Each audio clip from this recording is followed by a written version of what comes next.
Hey friends, welcome to the House of Plenty in downtown Hamilton, Alabama. As things are getting cooler and crisper and we're heading into the holiday season, we want to teach you today about Santa's favorite cookies, also known as John's chocolate chip cookies. You might ask, how do you know they're Santa's favorite cookies? Well, I've done years and years of clinical research, and this cookie recipe is the one that always disappears off of Santa's plate. He leaves the figgy pudding, he leaves the sugar cookies, but he eats these chocolate chip cookies.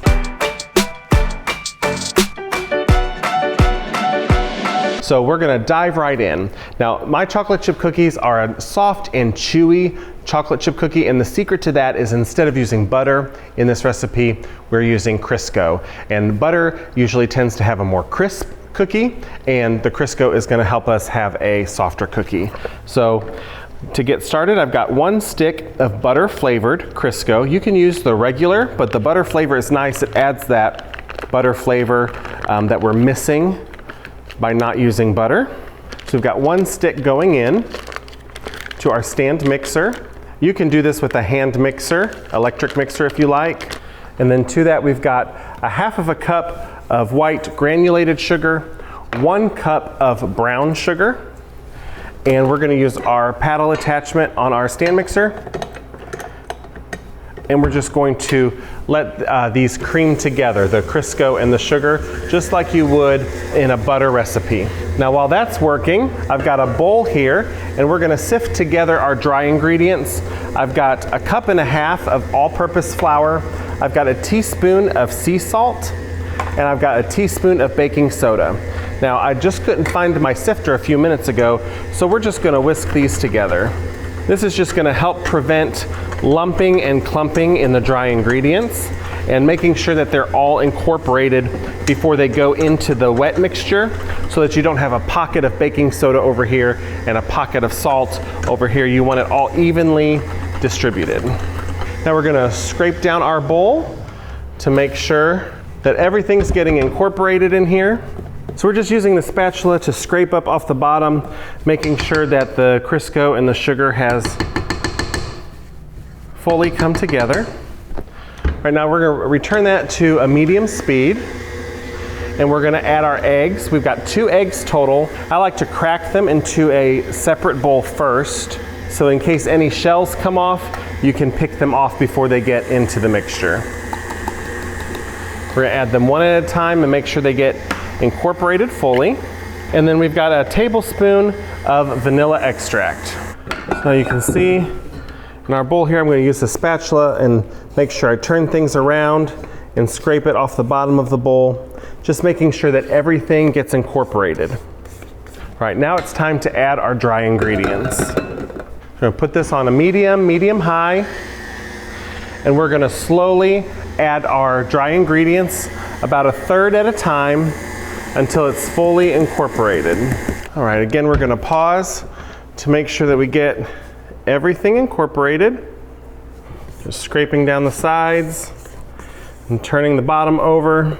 And now this time we're gonna add our oats. We've got 2 cups of quick oats. Get that in there. All right, it's really starting to come together and look like a cookie dough now. Here's where you could get creative. You could use peanut butter chips here instead of chocolate chips. You could use white chocolate. You could add craisins and white chocolates. Make a white chocolate cranberry cookie. Just making sure those oats are incorporated. And then now I'm gonna add 2 cups of dark chocolate chips. You can use semi-sweet or milk chocolate, whatever you like the best. I like the dark chocolate. And I'm going to use a wooden spoon to incorporate them into the dough, because at this point, using the stand mixer, there's a possibility you could burn up your motor because this gets really thick. And I'm just going to mix this until those chocolate chips are well incorporated. All right, so now we're ready to scoop out our cookie dough. I've got a parchment lined sheet here, and I've got a cookie scoop. You can make these whatever size you'd like to. If you make them any bigger, you would want to increase your cooking time to the recipe. If you make them any smaller, you'd want to let the cooking time go down a little bit. Now these are going to spread. So we're not going to press them down. We're just going to take the back of our scoop and put a little divot there in the top, and that's just going to help them make their shape as they cook and spread out. I love all kinds of desserts, but my weakness is cookies, especially anything chocolate or with chocolate chips in them. Now this is going to make about 12 to 15 chocolate chip cookies. And I've got about half of our dough here on this pan. Now, before you put these in your oven that's been preheated to 375 degrees, you could do a couple things here. You could add some coconut shavings or some coarse sugar, but to amplify our salty sweet moment in this cookie, I've got just a bit of kosher salt that I'm going to sprinkle over the top of the cookie dough. Not too much, just a hint of kosher salt. It's going to add a little bit of a crunch to the top of the cookie and give us that salty moment with the dark chocolate. Now these are going to go into a 375 degree oven for 9 minutes.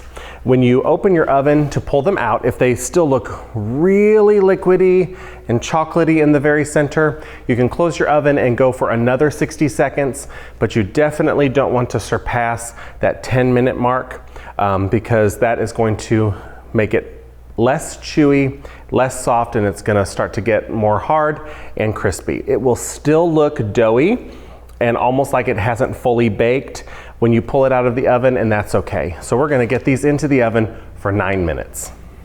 So these have just come out of the oven after 9 minutes. And as you can see, there's no signs of any like liquid chocolate or anything, and they're still a little soft to the touch, and you think that they're not done, but they are. What we're gonna do is we're gonna set them here and leave them to rest on this warm pan for just 2 or 3 more minutes, and then we're going to transfer them to this cooling rack to cool completely. And as they cool, they'll reset together as a cookie. It's not going to fall apart, and it'll be a nice chewy cookie for you. All right, so our cookies have been sitting on the pan hot out of the oven here for about 3 minutes, and now we're just going to get them off of the parchment very carefully with the spatula, and we're going to let them cool completely before we eat them. I don't want to wait that long, but they're too hot to eat right now, and if we tried to pick one up, it would fall apart because it's still really gooey in the center. So we'll let those cool completely, and we'll come back and dive in. All right, now our cookies have cooled completely on the wire rack, so now we just gotta put them on our plate for Santa, and now you can see on the cookie, it's got the crispy little flakes of kosher salt there on the top. And then when we break the cookie open, you can see how soft and chewy it is on the inside. And the chocolate is just kind of halfway melted. It's salty, it's sweet, it's chewy, it's crispy on the bottom, it's got the crunchy salt on the top. This is the perfect cookie. It's why it's Santa's favorite. All right guys, so we made my chocolate chip cookies, also known as Santa's favorite cookies. And honestly, I can't think about anything else right now other than just eating these cookies. So like and subscribe if you like this video, share it with a friend, make these cookies and tag us on Instagram at Our House of Plenty, or let us know in the comments below the video how they turned out for you. This recipe is in a bundle with some other cookie recipes, and the link to download that is in the description below this video. Thank you for joining us today at the House of Plenty in downtown Hamilton, Alabama. I've got to walk away before I eat any more cookies.